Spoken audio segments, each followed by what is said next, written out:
For years I've stored my screwdrivers in a drawer like this, and it's worked out okay. But I find that these are the most used tools in my shop, and I really would rather have them better organized and more visible. So we're going to build a screwdriver rack.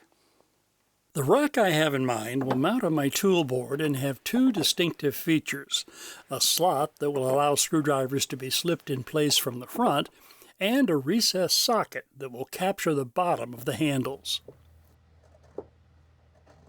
Now these are the 5 screwdrivers I use most often, and I've laid them out here on a piece of wood. In this case I'm going to use poplar for this project.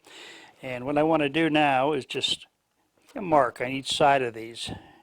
This is just for spacing. I draw a line parallel to the edge of the board, indicating how far from the front I want the screwdrivers placed. Then mark the center of each screwdriver location and extend a line back from the front edge.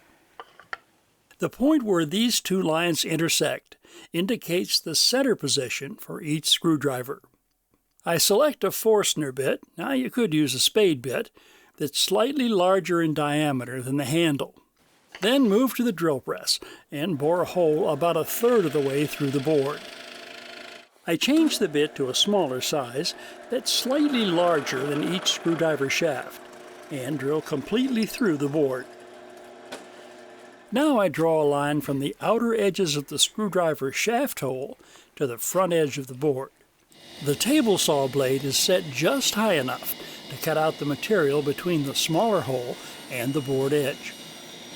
A miter gauge with a temporary fence allows me to accurately align the board on the cut lines. Now this cut can also be done on a bandsaw, or for that matter, even using a handsaw. I drill clearance holes near the rear edge of the rack top, then bore countersinks so that the heads of the screws I'll be putting in a moment will be flush with the top surface. Glue is then applied to a second piece of wood that's the mounting strip for the rack. The rack itself is placed on top and secured with screws.